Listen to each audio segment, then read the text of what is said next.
ശ്രീഹരി ഇറങ്ങി വരുമ്പോഴേക്കും സുമതിയമ്മ തനിക്ക് പറയാനുള്ളതെല്ലാം അശോകനോട് പറഞ്ഞു കഴിഞ്ഞിരുന്നു. നീ സംസാരിക്കും മോനെ അവനോട്. എന്തായാലും ഇക്കാര്യത്തിൽ ഇന്ന് തന്നെ ഒരു തീരുമാനം എടുത്തിരിക്കണം. ഞാൻ അവനോട് പറഞ്ഞ എന്തെങ്കിലുമൊക്കെ തട്ടാമുട്ട് പറഞ്ഞ് അവനത് നീട്ടി നീട്ടി കൊണ്ടുപോകും. ഇതാവുമ്പോ രജനിയുടെ വീട്ടുകാർക്കും ഒരു സഹായമാവുമല്ലോ. ഹരിക്കാണെങ്കിൽ കുഞ്ഞിനെ ഉത്തരവാദിത്തപ്പെട്ടവരെ തന്നെ ഏൽപ്പിച്ചെന്ന സമാധാനവും കിട്ടും. ഇക്കാര്യത്തിന്റെ പുറകെ എന്നും ഇങ്ങനെ കയറി നടക്കാൻ നിനക്കും ബുദ്ധിമുട്ടല്ല അശോക. അതുകൊണ്ട് ഇന്ന് തന്നെ ഇതിനൊരു തീർപ്പുണ്ടാക്കി തന്നിട്ട് പോ. ശ്രീഹരിയോട് ഞാൻ സംസാരിക്കാം ആന്റി എന്ന് അശോകൻ പറയാൻ തുടങ്ങുമ്പോഴേക്കും ശ്രീഹരി അങ്ങോട്ടേക്ക് എത്തിക്കഴിഞ്ഞിരുന്നു. അശോകേട്ടൻ പോയില്ലേ? ഞാൻ കരുതി അശോകേട്ടൻ എപ്പോഴും പഞ്ചായത്തിൽ എത്തിയിട്ടുണ്ടെന്ന് ശ്രീഹരി പറഞ്ഞു. ഞാൻ പോവാൻ തുടങ്ങിയതാടാ. അപ്പോഴാ ആന്റി ഒരു കാര്യം ആവശ്യപ്പെട്ടത്. നീ ഇരിക്ക്, എനിക്ക് നിന്നോട് ഇത്തിരി സംസാരിക്കാനുണ്ട്. അശോകൻ തനിക്കെതിരെ സൈഡിൽ കിടക്കുന്ന കോർണറിൽ സോഫയിലേക്ക് കൈ ചൂണ്ടി. ശ്രീഹരി അവിടെ ഇരുന്നു കൊണ്ട് ദൂരം മാറി കൈകൾ പിണച്ച് മാല കെട്ടി നിൽക്കുന്ന സുമതിയമ്മയെ നോക്കി. അവർ മകന്റെ നോട്ടം നേരിടാനാവാതെ മുഖം മാറ്റിക്കളഞ്ഞു. ശ്രീഹരി, ഞാൻ പറയാൻ പോകുന്ന കാര്യത്തില് നീ യാതൊരു എതിർപ്പും പറയില്ലെന്ന് ആദ്യം എനിക്ക് വാക്ക് തരണം. എല്ലാവർക്കും, അതായത് നമ്മുടെ നന്ദമോൾ ഉൾപ്പെടെ എല്ലാവർക്കും നല്ലതിനു വേണ്ടിയാ ഞാൻ നീ പറയാൻ പോകുന്നത് എന്ന് മാത്രം കരുതിയാൽ മതി നീയെ. അശോകൻ ഒരു മുഖവരയിട്ടു. ശ്രീഹരിയുടെ മുഖം ക്രമേണ വലിഞ്ഞു മുറുകി വരുന്നതിൽ നിന്നും താൻ എന്താ അവനോട് പറയാൻ പോകുന്നൊരു ഊഹം അവന് കിട്ടിക്കഴിഞ്ഞെന്ന് അശോകന് തോന്നി. അശോകേട്ടൻ വെറുതെ ഉരുണ്ട് കളിക്കാതെ കാര്യം പറഞ്ഞോ? കസയുടെ പിന്നിലേക്ക് ചാഞ്ഞിരുന്നു കൊണ്ട് ശ്രീഹരി പറഞ്ഞു. നമ്മളിനി അടുത്ത കാലത്തൊന്നും രാജു ഇവിടേക്ക് തിരിച്ചു വരുന്ന പ്രതീക്ഷ വെക്കേണ്ടതില്ലെന്ന് നിനക്ക് ഇന്നലത്തോട് മനസ്സിലായല്ലോ. അശോകൻ അവനെ നോക്കിക്കൊണ്ട് ഒന്ന് പറഞ്ഞു നിർത്തി. ആന്റി പറയുന്നതാ ഇത്. കുഞ്ഞിനെ നമുക്ക് രജനിയുടെ വീട്ടുകാരെ ഏൽപ്പിക്കാന്ന്. വെറുതെ വേണ്ട. അവർക്കതിനെന്ത് ചെലവ് വരുന്നോ അത് മാസാമാസം കൃത്യമായിട്ട് നമുക്ക് രജനിയുടെ അച്ഛനെ ഏൽപ്പിക്കാം. ഈ നമുക്കെന്ന് പറയുമ്പോ അത് രാജുവേട്ടനാണോ അവർക്ക് നൽകുന്നത്? അതായത് നന്ദമോളെ നോക്കുന്നതിന്റെ കൂലി അവരെ കൃത്യമായി ഏൽപ്പിക്കണമെന്ന് പറഞ്ഞല്ലോ. അതിന്റെ കാര്യം ഞാൻ ചോദിച്ചത്. ഞാനല്ലല്ലോ അതിന് വേണ്ടുന്ന തുക അവർക്ക് കൊടുക്കേണ്ടത്. ഇക്കാര്യത്തില് ഒരു ഇടനിലക്കാരൻ എന്ന നിലയ്ക്ക് നിൽക്കുന്നത് കൊണ്ട് മാത്ര ഞാൻ നമുക്ക് എന്നൊരു വാക്ക് ഉപയോഗിച്ചത്. നീ തെറ്റിദ്ധരിക്കണ്ട. ഓ എന്ന് ശ്രീഹരി ചുണ്ടുകൾ ഒരു വശത്തേക്ക് കൂട്ടി. എടാ, നീ പേടിക്കുമ്പോൾ ഒന്നും നടക്കില്ല. അവിടെയും മനുഷ്യരൊക്കെ ഉള്ളതല്ലേ. പ്രത്യേകിച്ച് ഇത് അവരുടെ കൂടി ആയ സ്ഥിതിക്ക് പൊന്നു പോലെ അവരിതിന് നോക്കിക്കോളും. അതാ ശരി. ശ്രീഹരി ഒന്നിളകിയിരുന്നു. വെറുതെ അല്ലല്ലോ. ഇതിലൊരു മാസം എന്ത് ചെലവ് വരുന്നോ അത് മുഴുവനും പിന്നെ ഒരു 2000-ഓ 3000-ഓ അധികം കൊടുക്കും നമ്മള്. അത് ന്യായം. നോട്ടക്കാര് വേണല്ലോ ചിലവ് കാശ്. എടാ, നീ എന്നെ കളിയാക്കുവാണോ? ശ്രീഹരി തന്നെ പരിഹസിക്കുവാണെന്ന് അശോകന് സംശയമായി. അയ്യോ, ഞാൻ കളിയാക്കാനോ? അതും അശോകേട്ടനെ പോലൊരു പഞ്ചായത്ത് പ്രസിഡന്റിനെയൊക്കെ. പിന്നെന്താടാ നിനക്ക് ഒരുമാതിരി അർത്ഥം വെച്ചുള്ള ചില സംസാരം? എന്റെ അശോകേട്ടൻ വെറുതെ ഇങ്ങനെ എന്റെ മുമ്പിൽ നിന്ന് ഉരുണ്ട് കളിക്കാതെ മുഖത്ത് നോക്കി അങ്ങോട്ട് കാര്യം പറ. എടാ ശ്രീഹരി, ഞാനും ആന്റിയും ചേർന്ന് കുഞ്ഞിന്റെ കാര്യത്തിൽ തീരുമാനം എടുത്തു. അതിനെ കൊണ്ടുപോയിട്ട് ഞങ്ങള് രജനിയുടെ അച്ഛനെ ഏൽപ്പിക്കാൻ പോവാ. നിന്നോട് പറഞ്ഞില്ലെന്ന് വേണ്ട, നീയും ഒന്ന് അറിഞ്ഞിരിക്കട്ടെ എന്ന് കരുതി ഇപ്പൊ തന്നെ പറഞ്ഞതാ. ഒരു പഞ്ചായത്ത് പ്രസിഡന്റ് കാര്യസ്ഥിതിക്ക് അശോകേട്ടൻ വെറുതെ വലിച്ചു നീട്ടി ഇരിക്കാതെ ഇങ്ങനെ അങ്ങോട്ട് മുഖത്ത് നോക്കി പറയണം കേട്ടോ. ശ്രീഹരി പറഞ്ഞത് കേട്ട് അശോകന്റെ മുഖം ചമ്മിയ പോലെ ചിരിയുണ്ടായി. അല്ലടാ, അത് പിന്നെ ഏതായാലും നമ്മളിതിനെ വളർത്താൻ ഉദ്ദേശിച്ചിട്ടില്ല. ആ സ്ഥിതിക്ക് ദേ വീണ്ടും നമ്മളല്ല അശോകേട്ടാ. ആ കൂട്ടത്തിൽ ഞാനില്ലെന്ന് എത്ര തവണ പറഞ്ഞു. അശോകേട്ടനോട് അമ്മ, അശോകേട്ടൻ പറയുമ്പോ ആന്റി എന്ന് വേണം പറയാൻ. കൂടെ അശോകേട്ടനുണ്ടെന്ന് ചേർത്തോണം. ഇനി പറഞ്ഞു. ആ സ്ഥിതിക്ക് നമ്മൾ എത്രയും പെട്ടെന്ന് നന്ദമോൾ അവർക്ക് കൈമാറുന്നല്ലേ വൃത്തി. നിങ്ങളുടെ തീരുമാനം അതാണെങ്കിൽ അങ്ങനെ തന്നെ നടക്കട്ടെ. നിങ്ങളുടെ തീരുമാനം എന്ന് പറഞ്ഞ് നീ വെറുതെ ഒഴിഞ്ഞു മാറില്ല ശ്രീഹരി. ഞങ്ങൾക്ക് ഒറ്റയ്ക്ക് അങ്ങനെ തീരുമാനം എടുക്കണമായിരുന്നെങ്കിൽ നിന്നോട് ചോദിക്കേണ്ട കാര്യമില്ലായിരുന്നല്ലോടാ. അതങ്ങ് നടപ്പിലാക്കിയിട്ട് നിന്നോട് പറഞ്ഞാൽ പോരായിരുന്നോ? മതിയായിരുന്നല്ലോ.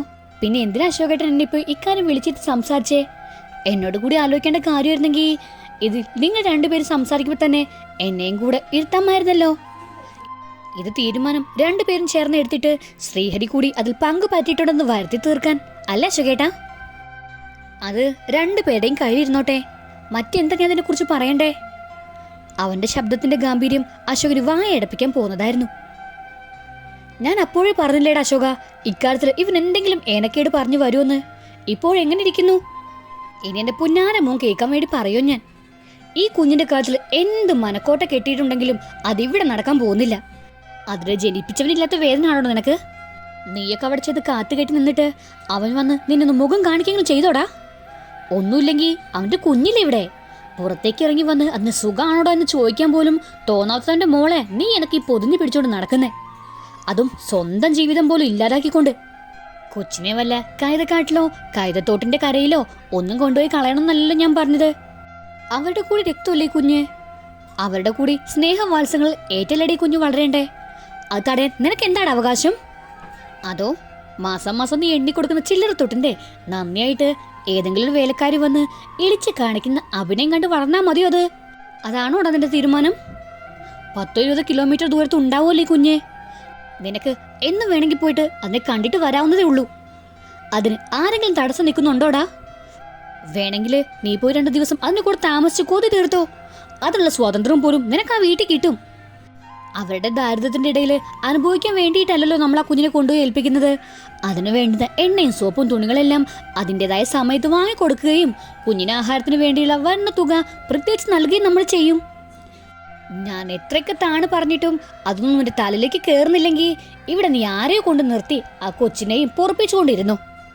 നീയും നിന്റെ കുഞ്ഞെ കാണും ഇവിടെ സുഖിക്കാൻ, ഓർത്തോ? അത് കാണാൻ ഞാനിവിടെ ഉണ്ടാവില്ല. എൻ്റെ ഈ വാക്കിന് പുല്ലുവിലിടുന്ന നിന്റെ കൂടെ ഇനി അമ്മ ജീവിച്ചിട്ട് കാര്യം എന്താ? ഞാൻ ഇറങ്ങിക്കോളാം. വയസ്സാം കാലത്ത് എവിടെയെങ്കിലും എനിക്കിത്തിരി മനസ്സമാനത്തോടെ ഇരിക്കണം, അത്ര തന്നെ. അതെവിടെ കിട്ടുന്നോ ഞാൻ അങ്ങോട്ടേക്ക് പോവും. സുമതിയമ്മ പറഞ്ഞു നിർത്തി. അശോകനും വളരെ മുമ്പ് തനിക്ക് ശ്രീഹരിയോട് പറയാനുള്ളതെല്ലാം പറഞ്ഞു തീർത്തിരുന്നു. ഒട്ടുനേരം മുഖം കുനിച്ചിരുന്നിട്ട് ശ്രീഹരി ശിരസുയർത്തി അശോകനെ നോക്കി. അവന്റെ മാനസിക സംഘർഷം എത്രത്തോളം ഉണ്ടെന്ന് ആ മുഖത്ത് നിന്ന് വായിച്ചെടുക്കാമായിരുന്നു. അവസാനം നമ്മൾ കരയേണ്ടി വരില്ല അശോകേട്ടാ? അവൻ സങ്കടത്തോടെ അശോകനോട് ചോദിച്ചു. എന്തിന്? നന്ദമ്മക്ക് കൂടി അവകാശമുള്ള വീട്ടിലേക്കല്ലേടാ അവള് പോകുന്നേ. ഇവിടെ ഒരു കൂലിക്കാരിൽ നിന്ന് സ്നേഹം അഭിനയിക്കുന്നതിലും എത്രയോ ഭേദ അവിടെ ആ കുഞ്ഞ് അവിടെയൊക്കെ തണലിലും സംരക്ഷണം കിട്ടി വളരുന്നത്. കുഞ്ഞിനെ അവിടെ ഏൽപ്പിച്ചിട്ട് 2-3 തവണ പോയി അതിനെ കണ്ടു കഴിയുമ്പോൾ നിനക്ക് മനസ്സിലാവും ഇതായിരുന്നു ശരിയെന്ന്. അവൻ എഴുന്നേറ്റ് വന്ന് ശ്രീഹരിയുടെ ചുമലിൽ തട്ടി. നമുക്ക് 2 പേർക്കും കൂടി നാളെ രജനിയുടെ വീട്ടിലേക്ക് പോവാം. അവരുമായി സംസാരിച്ച് ഒരു കരാറിലെത്തണമല്ലോ. അവർക്ക് പൂർണ്ണ സമ്മതമാണെങ്കിൽ മാത്രം കുഞ്ഞിനെ കൈയേൽക്കട്ടെ. പ്രലോഭിപ്പിച്ചോ സങ്കടം കാണിച്ചോ ഒന്നും അവരെ കൊണ്ട് ചെയ്യിപ്പിക്കേണ്ട കാര്യമില്ല ഇത്. ശ്രീഹരിയുടെ ഒരു മറുപടിക്ക് കാത്ത് അശോകൻ അവനെ നോക്കി. ശ്രീഹരി ഇരു കണ്ണുകളും പൂട്ടി നിൽപ്പാണ്. എന്തെങ്കിലും ഒന്ന് പറയടാ നീ. അവൻ ശ്രീഹരിയുടെ ചുമലിൽ പിടിച്ചു കുലുക്കി. എനിക്ക് സമ്മതോ? ഒറ്റവാക്ക് പറഞ്ഞിട്ട് അവൻ അവരുടെ മുമ്പിൽ നിന്നും അകത്തേക്ക് നടന്നുപോയി. അവൻ നല്ല സങ്കടം കാണും ആന്റി, അവന്റെ മുഖത്ത് നിന്നും അത് വായിച്ചെടുക്കാം, അശോകൻ സുമതിയമ്മയോട് പറഞ്ഞു. പിന്നെ സങ്കടം, അതിന്റെ സ്വന്തം തന്തയ്ക്കില്ലാത്ത സങ്കടമാണ് അവനുണ്ടാവുക. കൂടുതലാണ് സങ്കടപ്പെടാതിരിക്കാനാ ഞാൻ ഇങ്ങനൊരു തീരുമാനം എടുത്തത്. എന്തെങ്കിലും ഒരിക്കൽ അവൻ മനസ്സിലാക്കിക്കോളൂ. അത് ഇന്ദുവിനെ അവൻ കെട്ടിക്കൊണ്ട് ഇങ്ങോട്ടേക്ക് വന്നു കഴിഞ്ഞാൽ പിന്നെ ഇതൊന്നും അവന്റെ ഓർമ്മയിൽ പോലും ഉണ്ടാവില്ലടാ അശോക. ഇല്ലെങ്കിൽ നീ നോയിക്കോ. സുമതിയമ്മ അവന്റെ സങ്കടത്തിലൊന്നും അത്ര ഗൗരവം കൊടുത്തില്ല. ശ്രീഹരി അകത്തേക്ക് ചെല്ലുന്ന കാത്തിരിക്കുമായിരുന്നു ശാന്തകുമാരി. കസേരയിലിരുന്ന് അവരുടെ മടിയിൽ അവർക്ക് അഭിമുഖമായി നന്ദമോൾ ഇരിപ്പുണ്ട്. അവൾ കുഞ്ഞിക്കൈയൊക്കെ നീട്ടി വിരൽ തുമ്പുകൊണ്ട് ശാന്തകുമാരിയുടെ മുഖത്ത് എന്തൊക്കെയോ ചിത്രങ്ങൾ വരയ്ക്കുകയാണ്. ഇടയ്ക്കിടെ ശാന്തകുമാരി തല വെട്ടിക്കുമ്പോ അവൾ അടങ്ങിയിരിക്കൂ എന്ന മട്ടിൽ അമർന്നുണ്ട്. പെട്ടെന്ന് തീർക്കണേ, ശാന്തച്ചിക്ക് പോവാൻ നേരായിട്ടുണ്ട് കേട്ടോ. ശാന്തകുമാരി പറഞ്ഞതിന് ഹൃദ്യമായൊരു ചിരിയായിരുന്നു മറുപടി. നാളെ നീ ശാന്തച്ചേച്ചി ഉണ്ടാവില്ല കേട്ടോ. എവിടെ പോയാലും എന്റെ മോള് മിടുക്കിയായിരുന്നോണം. ശാന്തകുമാരി അവളുടെ നെറ്റിൽ ഒരു ഉമ്മ കൊടുത്തു. അവളുടെ കണ്ണിൽ നിറഞ്ഞിട്ടുണ്ടായിരുന്നു. അത് കണ്ടിട്ടും കുഞ്ഞു മുഖത്ത് ചിരിമാഞ്ഞു. ശാന്തകുമാരിയുടെ കവളുകളെ തലോടിക്കൊണ്ട് കുഞ്ഞിക്കൈകൾ തുളുമ്പാൻ വെമ്പുന്ന കണ്ണുകളിൽ നേരെ നീണ്ടുവന്നു. കൂടെ കുറച്ച് അവജ്ഞ ശബ്ദങ്ങൾ കേൾക്കാമായിരുന്നു. എന്തിനാ കരയുന്നേ എന്ന ചോദ്യമാവും അത്. ഒന്നും മനസ്സിലാവാൻ കഴിവില്ലാത്ത ഈ പിഞ്ചു ബാല്യത്തോടാണല്ലോ ദൈവമേ എന്നോർക്കെ ശാന്തകുമാരിയുടെ കരൽ പിടഞ്ഞുപോയി. നന്ദമോളവർ നെഞ്ചോട് ചേർത്ത് പിടിച്ചു. മാതൃവാത്സല്യം പോലെ തന്നിലേക്ക് ഊർന്നു വരുന്ന ഹൃദയത്താളത്തിന്റെ ചൂട് പറ്റി അവരെ വരിഞ്ഞു പിടിച്ചിരിക്കുകയാണ് ആ കുഞ്ഞിക്കൈകൾ. അല്പനേരം ശ്രീഹരി അത് നോക്കി നിന്നു. വാതിക്കൽ ഒരു നിഴലക്കം കണ്ട് ശാന്തകുമാരി അവിടെ നിന്ന് എഴുന്നേറ്റു. പോവാറായ ശാന്ത ചേച്ചിക്ക്, വേണമെങ്കിൽ പൊക്കോ, ഇവിടെ ഞാനുണ്ടല്ലോ, അവൻ പറഞ്ഞു. ആരുടെ അടുത്തിരുന്നാലും തന്നെ കണ്ടാലുടൻ തന്നെ നേർക്ക് ചാടി വീണ നന്ദമോള് ഇന്ന് തന്നെ കാണാത്ത ഭാവത്തിലിരിക്കുന്നത് കണ്ടിട്ട് അവൻ അത്ഭുതമായി. കുഞ്ഞിനും മനസ്സിലായെന്ന് തോന്നുന്നു എന്തൊക്കെയോ ഇവിടെ തന്നെ കരുതി നടക്കുന്നുണ്ടെന്ന്. അതായി മാറ്റം, ശാന്തകുമാരി പറഞ്ഞു. നമ്മുടെയൊക്കെ ജീവിതത്തിൽ എന്തെങ്കിലുമൊക്കെ നടക്കും മുമ്പേ ഏതോ അതീന്ദ്ര ശക്തികൾ ചില സൂചനകൾ നൽകാറില്ലേ? ദൈവം അതുപോലെ കുഞ്ഞിന്റെ മനസ്സിൽ തോന്നിപ്പിച്ചിട്ടുണ്ടാവും തന്റെ ചുറ്റിനും കാണുന്നത് കപട മുഖങ്ങളാണെന്ന്. ആരെ വിശ്വസിക്കുക, ആരെ വിശ്വസിക്കാതിരിക്കുക എന്ന സന്ദേഹത്തിലായിരിക്കും ആ കുരുന്ന മനസ്സ്. ഞാൻ വരണം മോനെ നാളെ. നന്ദമോളെ അവർ കൊണ്ടുപോയ പിന്നെ എൻ്റെ ആവശ്യമില്ലല്ലോ. നന്ദമോളെ ശ്രീഹരിക്ക് നീട്ടിക്കൊണ്ട് അവർ തിരക്കി. നന്ദമോൾ പക്ഷേ അവിടെ സാരത്തുമ്പിൽ കൈ കൂട്ടിപ്പിടിച്ചുകൊണ്ട് ശ്രീഹരിയുടെ കയ്യിലേക്ക് പോവാൻ കൂട്ടാക്കിയില്ല. ശാന്തമ്മച്ചിക്ക് പോണ്ടേടി, ശാന്തമ്മച്ചി നാളെ വരും മോളെ. ശ്രീഹരിയുടെ ബലമായി തന്റെ കയ്യിൽ നിന്ന് വാങ്ങി. ശ്രീഹരിയുടെ കയ്യിൽ നിന്ന് നന്ദമോൾ അവന്റെ മുഖത്തേക്കൊന്ന് നോക്കി. കുഞ്ഞിക്കണ്ണുകളുടെ ഓരം പറ്റി 2 നീർത്തുള്ളികൾ തിങ്ങി നിൽപ്പുണ്ടായിരുന്നു. പോട്ടടി മുത്തേ, അവനവൾക്ക് ഒരു ഉമ്മ കൊടുത്തു. അത്രയും മതിയായിരുന്നു ആ കുഞ്ഞു സങ്കടങ്ങളെല്ലാം പരിഭവമായി അലിഞ്ഞു പോവാൻ. അവൾ അവരുടെ തോളിലേക്ക് മുഖം ചേർത്ത് വെച്ചു. ഒരു സ്വാന്തനം പോലെ ശ്രീഹരി കൈകൊണ്ട് മെല്ലെ ഒരു താളത്തിൽ അവളുടെ പുറത്ത് തട്ടിക്കൊണ്ടിരുന്നു. തലേ ദിവസം പെയ്ത ചാറ്റൽ മഴ മുഴുവൻ നനഞ്ഞ ഓലച്ചൂട്ടായതിനാൽ രത്നമ്മ എത്ര ശ്രമിച്ചിട്ടും അടുപ്പിൽ തീ പിടിപ്പിക്കാൻ കഴിഞ്ഞില്ല. കുറച്ച് മണ്ണെണ്ണ എടുത്തൊഴിച്ചിട്ട് തീപ്പെട്ടി കമ്പുരച്ച് ഒന്നാളിക്കത്തിയ ശേഷം തീ കെട്ടടങ്ങി പോവുകയാണ് ചെയ്തത്. ഇടയ്ക്ക് സുകുമാരൻ വന്ന് വെള്ളം തിളച്ചെങ്കിൽ ഒരു ഗ്ലാസ് വെള്ളം എടുത്ത് അല്പം ചായപ്പൊടിയും പഞ്ചസാരയിട്ട് താടി എന്ന് പറയാൻ നോക്കുമ്പോൾ അടുക്കളയിൽ നിന്നും നിറയെ പുക മാത്രമാണ് കാണുന്നത്. പുകമറയ്ക്കുള്ളിൽ നിന്നും രത്നമ്മ ചുമക്കുന്നത് കേട്ടപ്പോഴാ തന്റെ ഭാര്യ അവിടെ ഉണ്ടെന്ന് അയാൾക്ക് മനസ്സിലായത്. നീ നനഞ്ഞ വറകിൽ തീ പിടിപ്പിക്കാൻ നോക്കാതെ ഉണക്കവിറക് വാരി വെച്ച് കത്തിക്ക് രത്നമ്മേ. പുക കാരണം ബാക്കിയുള്ള മനുഷ്യർക്കും ഈ അടുത്ത പ്രദേശത്തൊന്നും നിൽക്കണ്ടല്ലോടി. പുക ശ്വാസകോശത്തിൽ കയറിയിട്ട് ശ്വാസം മുട്ടി അയാളൊന്ന് ചുമച്ചു. പിന്നെ ഉണക്കവിറക് വാരി അടുപ്പിലേക്ക് തള്ളാൻ കെട്ടിക്കണക്കിനല്ലയോ നിങ്ങളിവിടെ വാങ്ങിക്കൊണ്ട് മറച്ചു വെച്ചിരിക്കുന്നേ? ഒന്ന് പോ മനുഷ്യ, വെറുതെ എന്റെ വായിലിരിക്കുന്നത് കേൾക്കാതെ. എത്ര ദിവസമായി ഞാൻ പറയുന്നു എവിടെങ്കിലും പോയി ഇത്തിരി വിറക് വാങ്ങിക്കൊണ്ട് വരാൻ. അതിന് മാത്രം നിങ്ങളുടെ കയ്യിൽ കാലണയില്ല. ഇന്ന് ഉച്ചയാകുമ്പോ വന്ന് പാത്രത്തിന് മുമ്പിലിരുന്ന് എന്നെ ഒന്ന് വിളിക്കും. ഞാൻ കൊട്ടയ്ക്കകത്ത് ചോറും കൊണ്ടുവന്ന് കുഴഞ്ഞിട്ട് തരുന്നുണ്ട്. രത്നമ്മ വീണ്ടും അടുപ്പുമായിട്ട് യുദ്ധം തുടങ്ങി. നല്ല കാര്യമായി പോയി. ഇവിടെ ഒരു പുതിയ ബീഡി വാങ്ങിക്കാൻ കാശില്ലാതെ ഇരിക്കുമ്പോഴാ അതിനിടയ്ക്കാ ഞാൻ ഇനി അവക്ക് വിറക് കച്ചവടത്തിന് പോകുന്നേ. അയാൾ തനിക്ക് കേൾക്കാൻ പാകത്തിനാ പറഞ്ഞതെങ്കിലും അതെല്ലാം രത്നമ്മയുടെ കാതിൽ വീഴുക തന്നെ ചെയ്തു. എന്തിനാ മനുഷ്യ ബീഡി? വാ, വന്ന് പുക വലിച്ച് ഉള്ളിലേക്ക് കയറ്റിക്കോ. അത്രയെങ്കിലും ആശ്വാസം കിട്ടുമല്ലോ എനിക്ക്. കാൽക്കാശിന് ഗുണമില്ലാത്തൊരു ജന്മം. ഇങ്ങനൊരു അവതാരത്തിന്റെ കാൽ കീഴിലാണല്ലോ ദൈവമേ അവസാനം നീ എന്നെ കൊണ്ടിട്ട് തള്ളിയത്. ഇതിലും ഭേദം. അവർ ബാക്കി പറയാതെ അയാളെ ഉഗ്രമായി നോക്കി. എന്താടി നിർത്തിക്കളഞ്ഞേ? ശ്വാസം വിടാൻ പോലും ഗതിയില്ലാത്തൊരു വീട്ടിൽ നിന്നും നിന്നെ അങ്ങോട്ടേക്ക് കെട്ടിയെടുത്തു കൊണ്ടുവന്ന് എന്നെ പറഞ്ഞാൽ മതിയല്ലോ. വന്നൊരു കര പിടിച്ചപ്പോ അവക്കിപ്പോ ഞാൻ വെച്ച പുച്ഛം അല്ലേടി? കര പിടിച്ചു. എന്റെ വായിലൊന്നും നല്ലൊന്നും വരത്തില്ല. ഒരു നേരെങ്കിലും ഇച്ചിരി മീനോ ഇറച്ചോ തിന്ന നാളും മറന്നു. പോട്ടെ, ഒരു ഉണക്കമീന്റെ വാലെങ്കിലും മണപ്പിക്കാൻ കിട്ടിയാൽ മതിയായിരുന്നു. എന്നിട്ട് പറഞ്ഞ് കേട്ടില്ലേ കര പിടിച്ചു പോലും. കര പിടിച്ചതായിരുന്നല്ലോ നിങ്ങളുടെ പുന്നാര മോളൊരുത്തി. എന്നിട്ട് അവള് എന്തോന്നൊലത്തി തന്നു ഇങ്ങോട്ടേക്ക്. അവള് രക്ഷപ്പെട്ടതിന് ശേഷം ഇങ്ങോട്ട് തിരിഞ്ഞു നോക്കിയിട്ടുണ്ടോ? അതിന്റെ അവക്ക് കിട്ടിയത് റെയിൽവേ ട്രാക്കിൽ നിന്നും തൂത്തുവാരി എടുത്തില്ല രജനി തമ്പുരാട്ടിയെ. മോളുടെ ചോരയിൽ ചവിടി നിന്ന തന്തയാ. എന്നിട്ടും തന്തയുടെ അഹങ്കാരം തീർന്നിട്ടില്ലെന്ന് നോക്കുമ്പോഴാ. എപ്പോഴെല്ലാം സുകുമാരൻ തന്നോട് വഴക്കിടാൻ ഒരുങ്ങുന്നുവോ അപ്പോഴെല്ലാം രത്നമ്മ രജനിയുടെ കാര്യം എടുത്തിട്ടിട്ടാ അയാളുടെ വായടപ്പിക്കാറ്. ഒരിറ്റ് കഞ്ഞിയുടെ ഉപ്പുനീരൊഴിച്ച് കോരി അണ്ണാക്കിലേക്ക് തള്ളണമെങ്കിലേ ബാക്കിയുള്ളൊരു തൊഴിലുറപ്പിനോ വല്ലവന്റെ പറമ്പിലോ പുല്ല് ചെത്താനോ പോടാം. അങ്ങനെ കൊണ്ടുവരുന്നത് നക്കിക്കൊണ്ടാ അയാൾ എന്നെ കുറ്റപ്പെടുത്തുന്നത്. എന്നിട്ടും അങ്ങയുടെ അഹങ്കാരത്തിൽ ഒരു കുറവുണ്ട് നോക്ക്. സുഖമില്ലാത്തൊരു പെങ്കൊച്ച് ഇവിടെ ഉണ്ടായിപ്പോയി. അല്ലായിരുന്നെങ്കിൽ കാണിച്ചു തരായിരുന്നു ഞാൻ. കുറച്ചു നേരം കൂടി അടുപ്പിൽ ഊതിയെങ്കിലും പുകയില്ലാതെ അതിൽ നിന്നും തീ പടർന്നില്ല. രത്നമ്മ ചെന്ന് കുറച്ച് പ്ലാസ്റ്റിക് കടലാസും ഒഴിഞ്ഞ പ്ലാസ്റ്റിക് ബോട്ടിലും ഒക്കെ എടുത്തുകൊണ്ട് വന്ന് അടുപ്പിൽ തീ പിടിപ്പിച്ചു. പ്ലാസ്റ്റിക് ഉരുകി മെല്ലെ തീ പടരാൻ തുടങ്ങി. എടി, ഇതത്ര നല്ല പണിയല്ല. ഇങ്ങനെ പ്ലാസ്റ്റിക് വാരിയിട്ട് കത്തിച്ച് അതിന്റെ പുക ശ്വസിച്ചാലേ ക്യാൻസർ ഉണ്ടാവുമെന്ന് ഏതു നേരവും സർക്കാരിന്റെ പരസ്യം നീ കാണുന്നല്ലേടി. അത് വരി പുറത്തേക്ക് കള രത്നമ്മേ.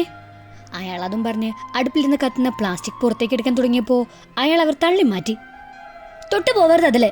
മനുഷ്യനിവിടെ എങ്ങനെയെങ്കിലും തീ പിടിപ്പിച്ച് ഇച്ചിരി കഞ്ഞി ഉണ്ടാക്കാൻ നോക്കുമ്പോ അയാൾ സർക്കാരിന്റെ മാങ്ങാത്തൊലിയും കൊണ്ട് പുളുത്താൻ വരുന്നു.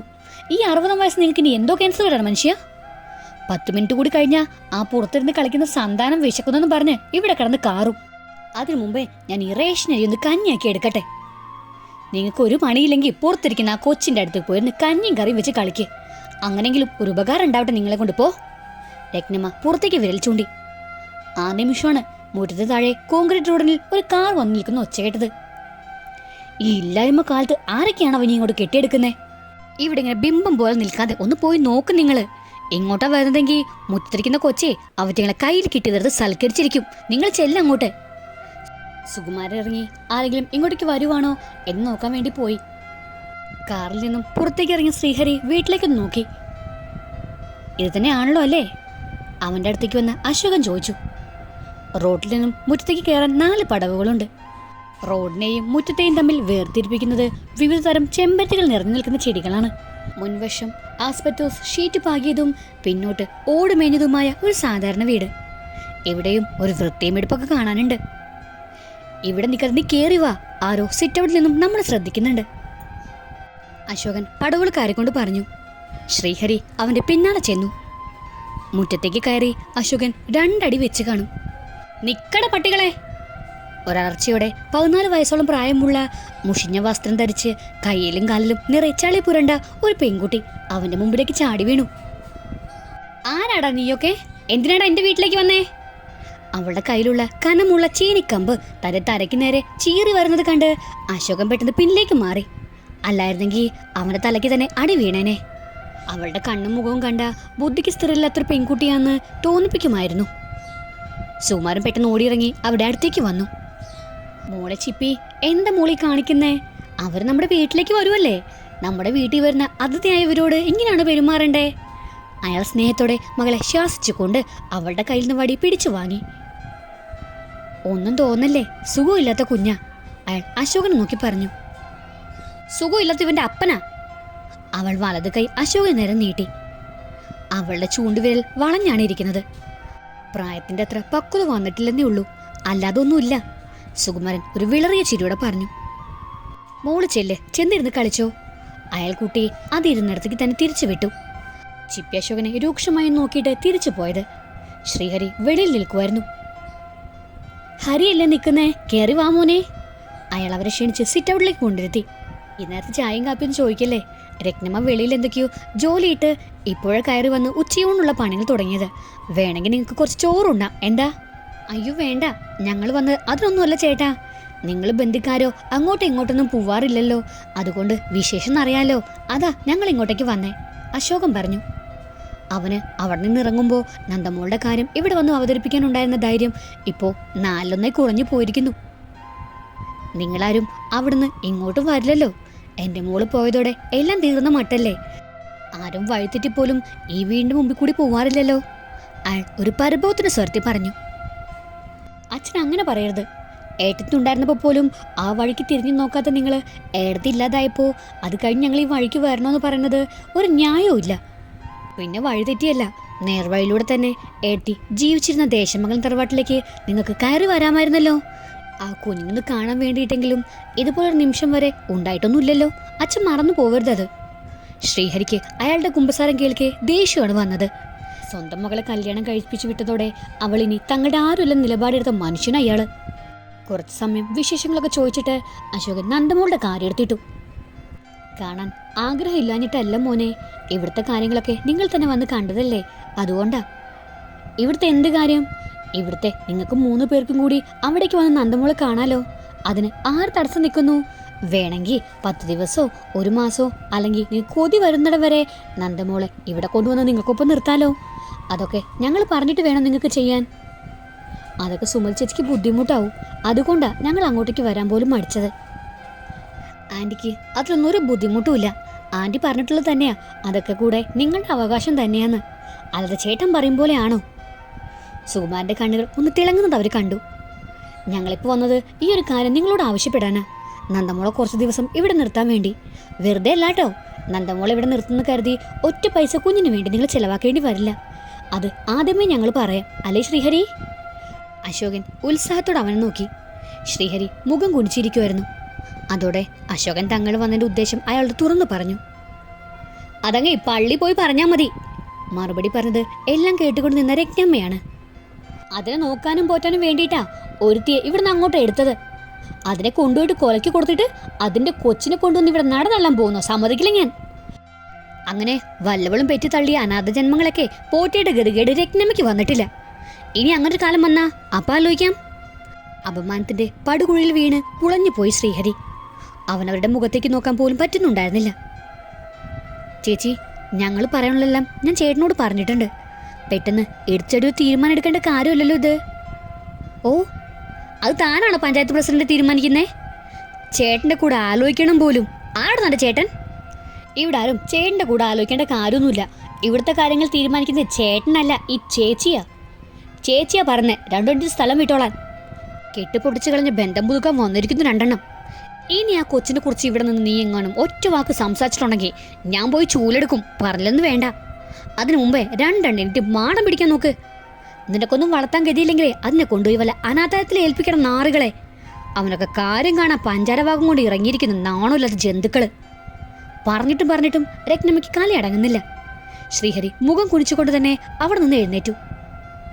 അശോകേട്ടൻ വരുന്നില്ലേ? അവൻ തിരിഞ്ഞ അശോകനെ നോക്കി. അവനെ എണീക്കാതെ തരമില്ലായിരുന്നു. അവൻ എഴുന്നേറ്റ് ശ്രീഹരിക്ക് പിന്നാലെ നടന്നു. ഒരു ഗതിയും പരഗതിയും ഇല്ലാതെ അലയുമ്പോൾ അഹങ്കാരത്തിന് മാത്രം ഒരു കുറവും വരുത്തരുത് കേട്ടോടി. സുകുമാരൻ ദേഷ്യത്തോടെ രത്നമ്മയെ നോക്കി. എന്തഹങ്കാരം? അഹങ്കാരം എനിക്കാണോ? ഇപ്പോ ഇവിടെ നിന്ന് ഇറങ്ങിപ്പോയ അവന്മാർക്കാണ്.